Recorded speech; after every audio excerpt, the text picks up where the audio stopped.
오늘 본문 1절에서 5절까지요. 제목을 제가 이제 지혜를 구하라라는 제목으로 구했고요.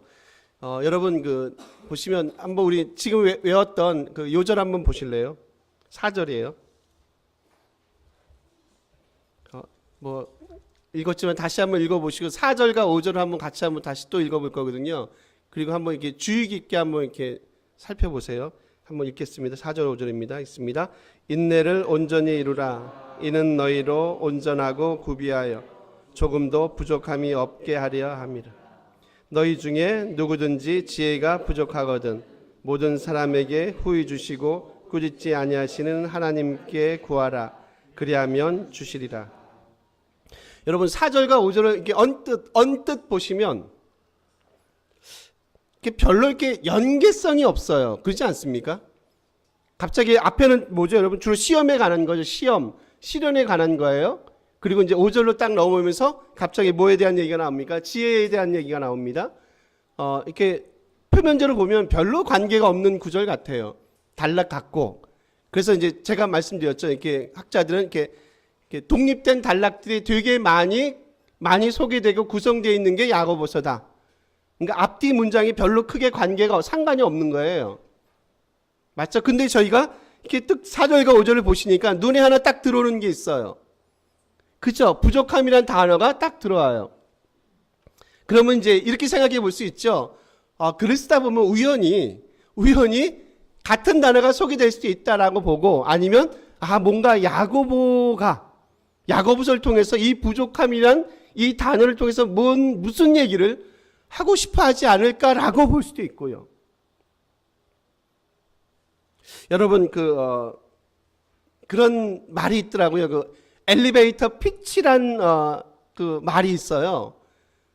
혹시 들어보셨을 것 같진 않은데 저도 이렇게 우연히 글을 보다가 처음 들어봤거든요. 그래서 아마 여러분도 그러지 않으실까? 엘리베이터 피치란 게 뭐냐면 이런 거예요. 이렇게 엘리베이터가 올라가잖아요. 그 올라가는 3분 동안에 상대방을 설득시키는 거예요. 설득시키고 상대방을 내 말에 동의하게 만드는 거죠. 그러니까 그 3분 동안에 짧고 강력한 메시지를 만들어내는 거죠. 그런 말을 뭐라고 얘기하냐면 엘리베이터 피치라고 얘기해요. 그러면 이제 이렇게 질문할 수 있죠. 그러면 그 3분 동안에 어떻게 짧고 강렬하게 상대방으로 하여금 내 말에 동의하고 설득하게 만들 수 있는가 질문해 볼 수 있죠. 어떻게 하겠습니까? 뭔가 방법이 있을 거 아닙니까? 그래서 그거를 뭐라고 얘기하냐면 운율 효과라고 하는 거예요. 좀 영어로 해볼까요? 리듬 이펙트예요. 요거는 이제 소위 말하는 음악적인 용어로 다시 바꿔볼까요? 혹시 뭔지 아세요? 많이 우리가 얘기하는 겁니다. 일상에서 많이 얘기하는 거. 뭐를 맞춘다 그랬죠? 그렇죠. 집사님 감사합니다. 라임입니다. 라임을 맞추는 거예요. 여러분 어떠세요? 4절에 지금 뭐라고 얘기합니까? 부족함이 없게 한다. 지혜가 부족하거든. 마치 뭐를 맞추는 것 같습니까? 라임을 맞추는 것 같지 않습니까? 운율 이펙트예요. 그걸 통해서 야고보가 하고 싶은 게 있겠죠. 뭐예요? 비록 짧잖아요. 4절밖에 안 되잖아요. 그죠? 그렇지만 뭐를 만들어내고 싶은 거예요? 짧지만 강력한 메시지를 독자들에게 주고 싶은 거죠. 결국 뭐를 구하라는 겁니까, 여러분? 지혜를 구하라는 거예요. 만약에 너희가 여기 4절 보면 너희 중에 너희 삶이 부족함이 없으려면 하나님 앞에 뭘 구하라고요? 지혜를 구하라는 거죠. 그럼 또 이상해요. 그럼 왜 하필이면 지혜인가라는 거죠. 여러분 이제 우리 생각하지 말고요. 그 당시 사람들을 생각해 보세요. 이 글을 받았던 사람들을 생각해 보세요. 그들은요 자연스럽게 뭐하고 뭐를 연결하는 줄 아세요? 시험이나 시련과요 지혜를 연결해요. 그래서 이거를요 크게 보면 같은 한 주제로 같이 가요. 뭐하고요? 시험하고 뭐하고요? 지혜하고. 그러니까 우리가 볼 때는 이 단락이 되게 생뚱맞을 수 있어요. 그렇죠? 대신에 뭐라고요? 이 글을 썼던 야고보, 이 글을 읽었던 내지는 이 글을 들었던 그 당시 유대인들은 시험과 지혜를 연결하는데 크게 어렵지 않다는 거예요. 여러분 다시 갈게요. 여러분 부족함이 있습니까? 부족함이 있으시면 하나님께 그 부족함, 지혜를 통해서 그 부족함을 메꾸십시오. 어떻습니까, 여러분? 우리가 만약에 이거를 들었다면 전혀 이상하지 않아요. 한 가지 야고보가 하고 싶은 얘기 또 뭐냐면 이 부족함이라는 거예요. 이 부족함은 어디서 오지 않는다는 겁니까? 일단 누구한테 구하라고 얘기합니까? 하나님께 구하라. 즉 이 얘기는 뭐예요? 거꾸로 보면 이 얘기는 뭡니까? 이 부족함은, 우리 삶의 부족함은요, 절대 뭐를 통해서 채워지지 않는다는 거예요. 인간의 노력이나 인간의 노동들, 인간의 지혜로는요, 이 부족함이 절대로 뭐하지 않는다고요? 절대로 채워지지 않는다. 결국 채워지는 건요, 우리의 부족함을 채워지는 건 어디서부터 와야 된다는 거예요. 어디서부터 와야 된다고요? 위로부터, 하늘로부터 와야지 우리의 부족함이 채워집니다, 여러분. 아무리 여러분 애써 보세요. 아무리 여러분 노력해 보세요. 안 되잖아요. 늘 부족하잖아요. 여러분 지금 삶이 만족스러우세요? 열심히 사셨잖아요. 30년, 40년, 50년 열심히 사셨잖아요. 근데 여러분 느끼는, 여러분 감정은 어떠세요? 늘 무한 감정이 있지 않으세요? 늘 어떠세요? 늘 부족하지요. 안 그러신 것 같아요. 제 말에 동의를 안 하시는 것 같은데 늘 부족해요. 여러분 재밌는 통계가 있어요. 제가 한번 요걸 예를 들어 볼게요. 한국이네요. 한국 사람들의 행복 그 순위 있잖아요. 이건 통계적인 순위가 의외로 여러분 뭐하는지 의외로 낮지 않습니다. 한 몇 위쯤 되는 줄 아십니까? 한 50대 중반쯤 돼요. 전 세계 중에서, OECD가 아니라 전 세계 중에서 행복 순위가, 점수가 50대 한 중반의 나라 위치가 있어요. 어떻습니까, 여러분? 그렇게 뭐하지 않아요. 나쁘지 않습니다. 통계가 그렇습니다. 근데 재밌는 건 뭔지 아세요? 그거 통계하고요, 우리가 느끼는 행복 순위가 있죠. 그러니까 감정적이고 정서적인 행복 순위가 있어요. 그건 어떤지 아십니까? 이건 최하위예요. 거의 바닥입니다. 아프리카가 제일 낮습니다. 당연히. 저희는 한 5.8대인데요. 10점으로 따지면 아프리카는 거의 2점 후반대나 3포인트밖에 안 된답니다. 아프리카는 바닥입니다. 저희가 우리 방글라데시 얘기했죠. 그렇지 않답니다. 그거 팩트 아니랍니다. 방글라데시 되게 행복지수가 낮대요. 부탄도 마찬가지고. 부탄이 뭐 세계 뭐 최고, 그렇지 않답니다. 전부 학자들이 그 얘기를 하더라고요. 지금 이해하시겠습니까, 여러분? 정작 그 통계는 저희가 그렇게 낮지 않지만 저희가 실질적으로 느끼는 감정적이고 정서적인 행복은 거의 바닥이다라는 거죠. 그건 뭐예요? 늘 우리는 뭐를 느끼며 살아간다는 거예요. 늘 부족한 거죠. 왜 나는 20평대에 살까? 그런 거 있죠. 왜 내 차는 뭐 2천만 원밖에 안 되지? 왜 우리 애는 학교를 저기밖에 못 갔지? 막 그런 거 있잖아요. 왜 내 월급은 왜 뭐 3천밖에 안 되지? 연봉은 그것밖에 안 되지? 늘 그런 거 있죠. 그러니까 뭐 하지 않은 거예요. 자기 삶이 만족하지 않고 늘 부족함을 느끼는 거예요. 여러분 왜 그런지 아세요? 뭘로 채워가려고 그런다고요? 인간의 노력들, 노동들, 그런 것들로 우리 삶을 채워가려고 얘기하니까 늘 어떻다고, 늘 부족해요. 그렇지 않다는 거예요. 성경은요, 그렇게 얘기하지 않아요.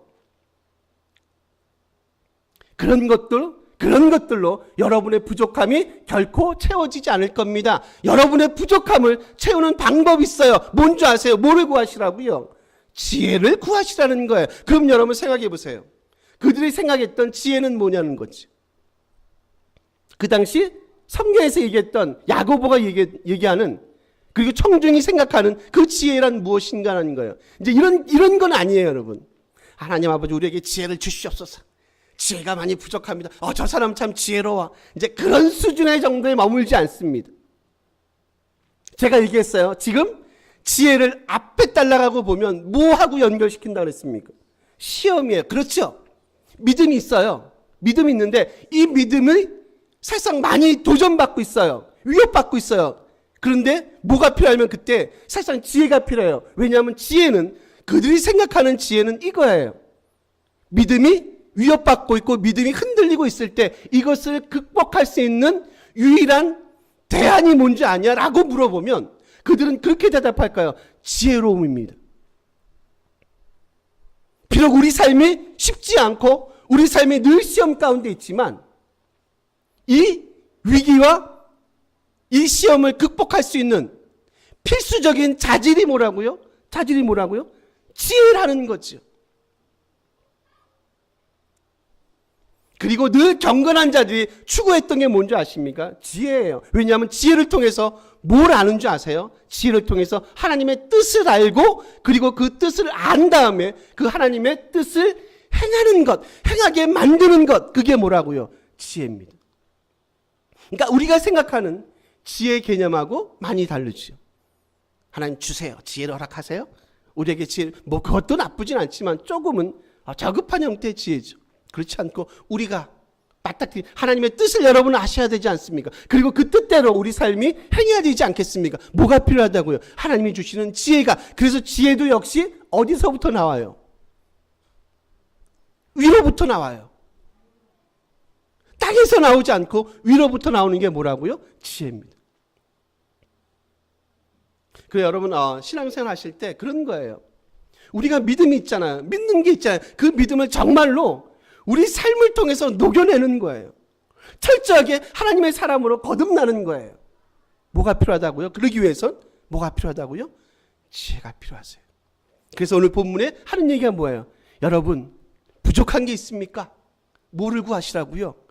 지혜를 구하십시오. 그러면 그 지혜를 통해서 누가요?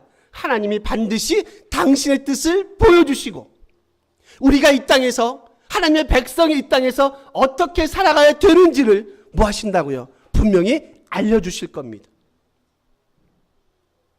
여러분 가운데 시험이 있으시다고요? 낙심하지 마시고 인내하세요.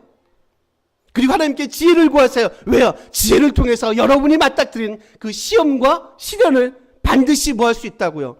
그것을 극복할 수 있기 때문에 그렇습니다. 그러니까 여러분 삶을 통해서 늘 뭐를 구하시라고요? 지혜를 구하셔야 됩니다. 대신 여러분 단서 하나 붙일게요. 절대 뭐 하지 마시라고요. 우리 몇 절로 갈까요? 6절 한번 가볼까요? 한번 같이 읽도록 하겠습니다. 읽습니다. 너희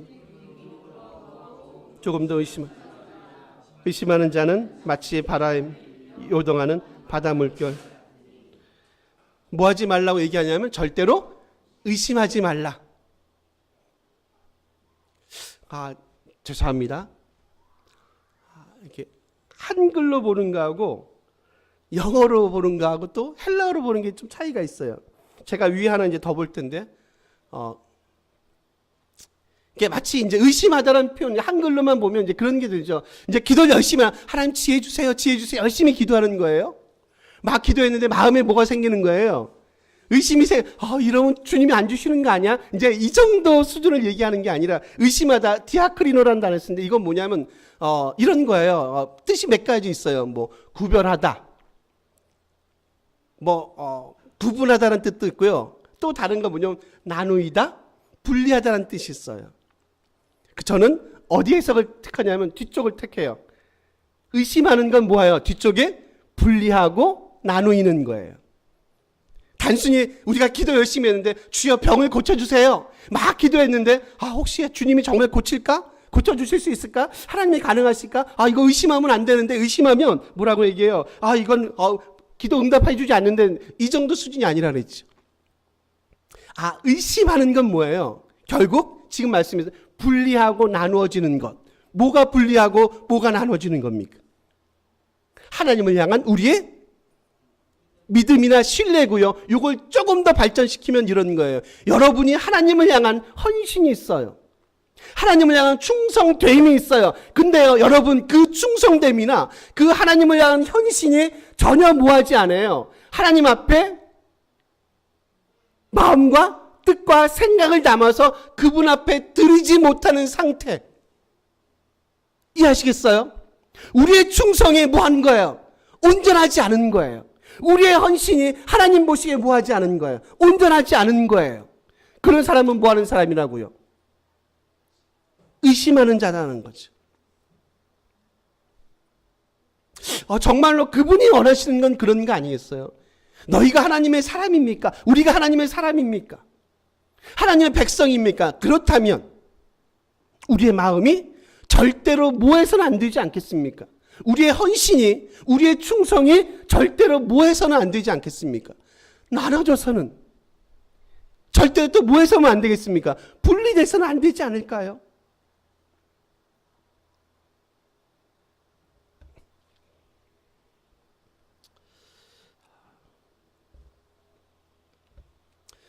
무조건 믿는 게 아니라요. 정말 우리의 헌신이, 우리의 충성이 정말로 하나님에게 온전히 드려지고 있는지, 정말 우리는 나눠지지 않고 있는 그런 마음을 갖고 있는지, 정말 그분을 향한 그 헌신과 충성이 온전히 그분에게로만 가고 있는지. 만약에 그렇다면, 우리 가운데 의심이 있다면, 하나님을 향한 헌신과 충성에 온전하지 못하다면, 나눠진다면 절대 우리는 그분으로부터 뭘 받을 수 없다는 거예요, 여러분. 지혜를 받을 수 없다는 거지요.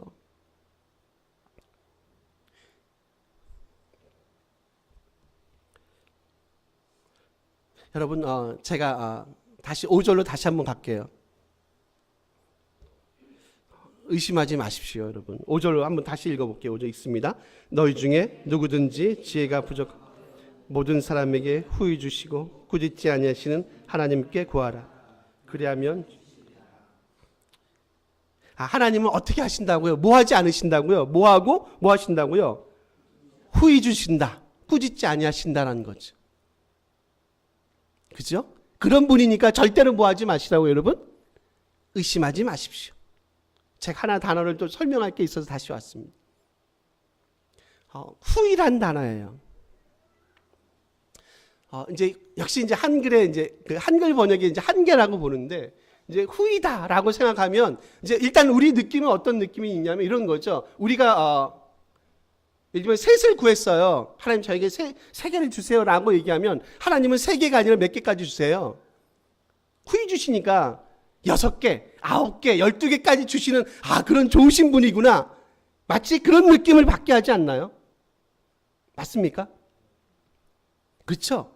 하나님은 많이 주실 거예요. 여러분이 10개를 구하면 20개 주시고요. 10개를 구하면 뭐 20개, 30개, 100개까지 주실 거예요. 맞아. 하나님은 좋으신 분이구나. 가 아니라 사실상 본문은 하플로스라는 단어를 써요. 신약성에서 딱 한 번 나와요. 부사예요. 딱 한 번 나오는 단어고 아주 드물게 사용되는 단어. 이게 이런 뜻이 있어요. 재밌습니다. 일단 보면 한결같다라는 의미가 있어요. 한결같다. 우리 김사님, 우리 아드님 한결같다. 그 다음에 또 뭐예요? 나눠지지 않는다. 나눠지지 않는다. 그리고 하나 더요. 재밌는 게 이게 번역이 이렇게 돼 있어요. 이걸 한번 확인하러 한번 가볼게요. 마태복음에 부사는 아니지만 형용사로 사용된 똑같은 단어가 있어요. 여러분 마태복음 6장으로 한번 가볼게요.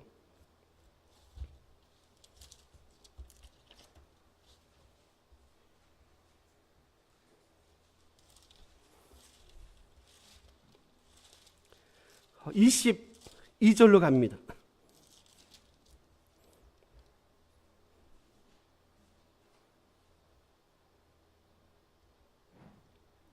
됐죠? 우리 한번 같이 한번 읽어보겠습니다. 읽습니다. 눈은 몸의 등불이니 그러므로 내 눈이 성하면 온몸이 밝을 것이.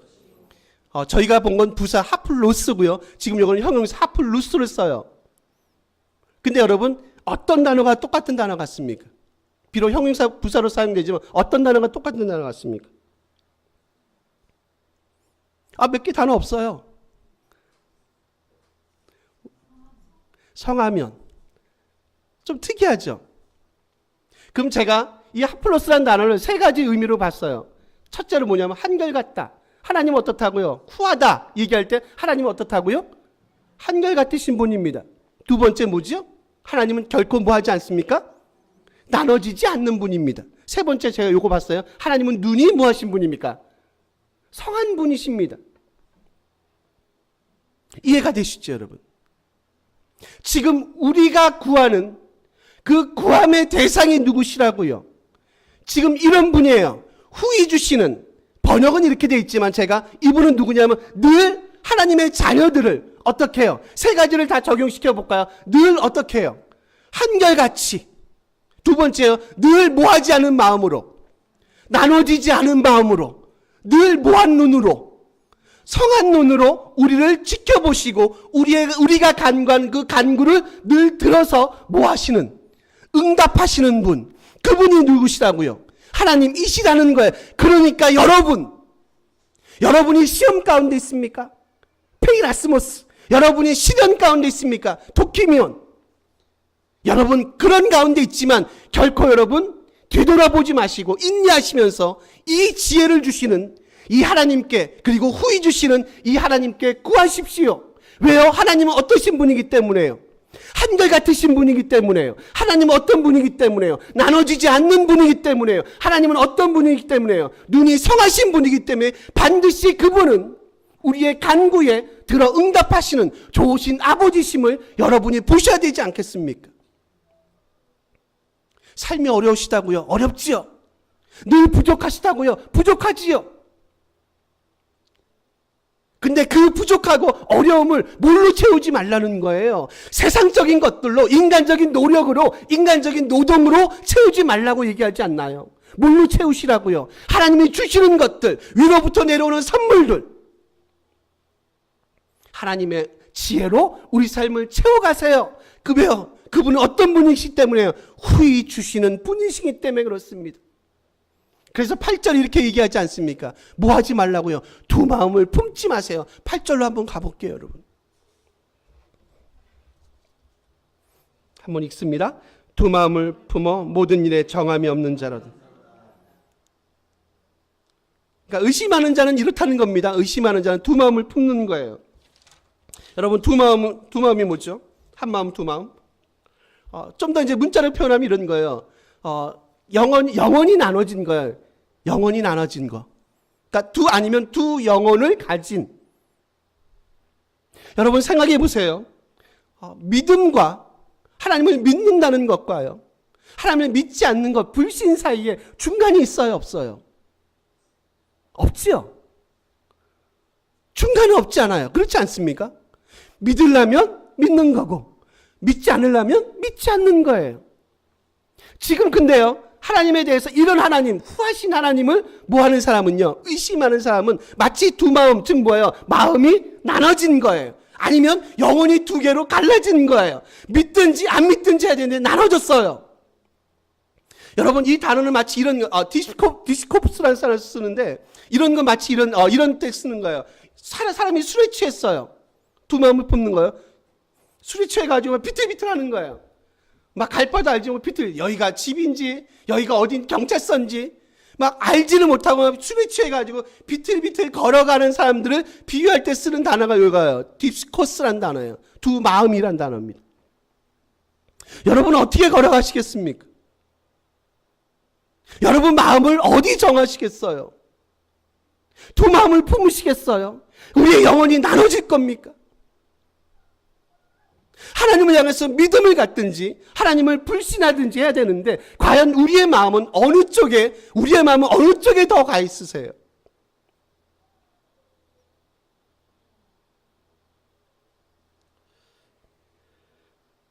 (8절) 뒤에 갈게요. 모든 일에 정함이 없는 자다. 두 마음을 품은 자들은 모든 일에 정함이 없는 자다.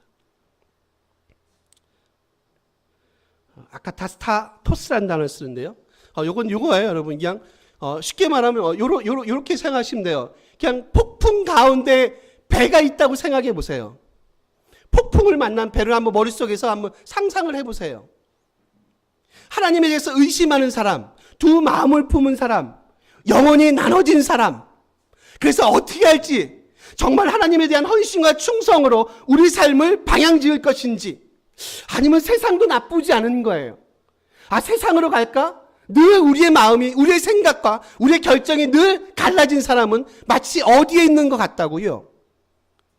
폭풍 가운데 있는, 엄청나게 폭풍이 부는 그 폭풍 가운데 있는 뭐와 같다고요? 배와 같다는 거예요. 여러분 그런 삶을 사시겠어요? 얼마나 뭐가 느껴져요?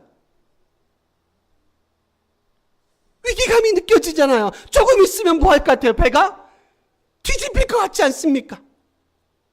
과연 그 배가 그 폭풍 가운데 견뎌내겠습니까? 한번 확 태풍 불어버리면, 폭풍 불어버리면 배 뒤집히지 않겠어요? 혹시 만약에 우리 상태가 그렇다면 여러분 얼마나 위험하겠어요?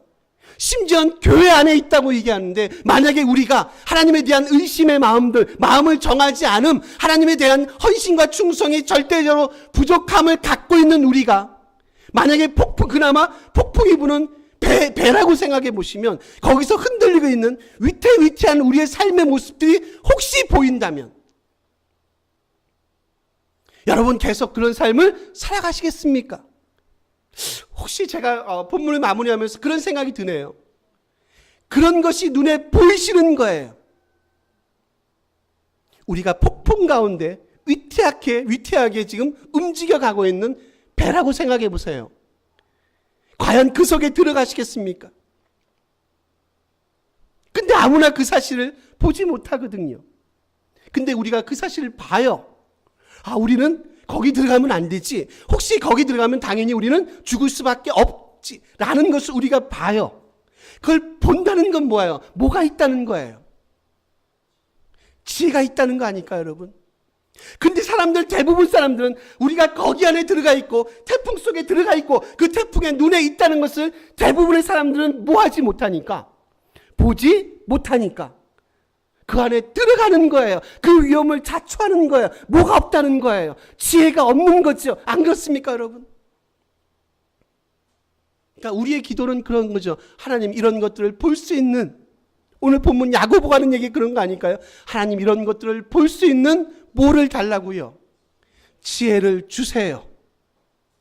그랬더니 우리 삶이 하나님 앞에 조금 다른 내지는 다른 모습으로 설 수 있지 않겠습니까? 라는 거죠. 제가 하나의 짧은 예만 들고 말씀을 마칠게요. 여러분, 우리나라에요, 100년 이상 된 기업이 있습니다. 100년이요? 한 몇 개 되는 줄 아십니까? 저도 잘 몰라서 물어봤습니다. 제가 알기로는 많진 않습니다. 제가 알기로는 할명수? 그 정도? 가스명수인가요? 할명수? 간장 되는지 모르겠어요.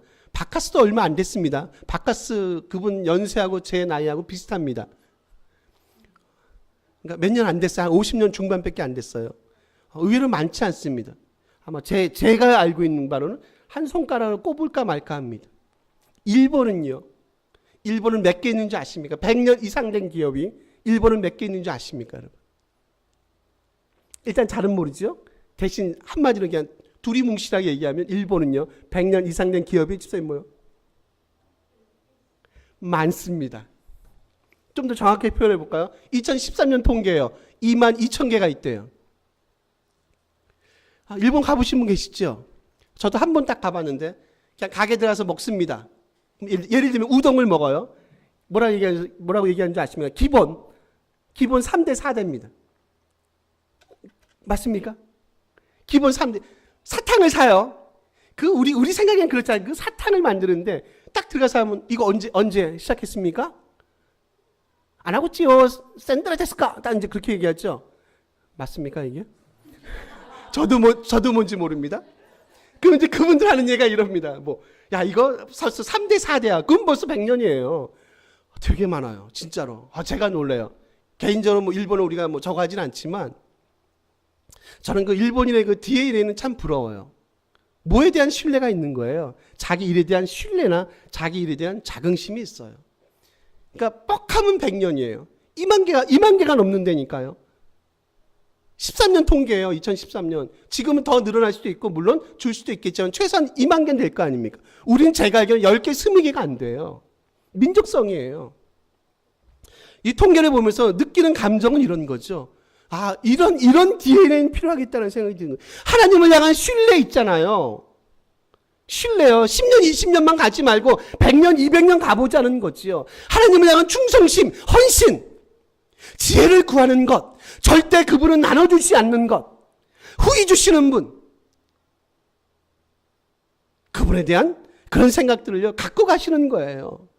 100년, 200년 자자손손을 걸쳐서 이 믿음의 믿음의 계보를 계속해서 이어가는 거예요. 그래서 입만 열면 우리는 벌써 예수님을 믿은 지 교회를 다닌 지 3대가 넘었고요. 5대가 넘었고요. 10대가 넘었고요. 이런 믿음의 계보를 우리가 남기는 거죠. 그런 기독교적 DNA를 우리가 갖는 거예요. 그거는 뭐가 있어야 된다고요? 하나님으로부터 오는, 위로부터 오는 뭐가 필요하다고요? 지혜가 필요하지 않겠느냐는 거죠. 그래서 성경 뭐라고 얘기해요? 여러분 지혜를 뭐 하십시오? 구하십시오. 우리 힘 갖고는 되지 않습니다. 우리는 타고난 DNA가 안 돼요. 그러니까 구하시는 겁니다. 이 믿음에 그리고 이 지혜의 은혜가 저와 여러분과 우리 교회 안에 있기를 간절히 소원합니다. 기도하시겠습니다.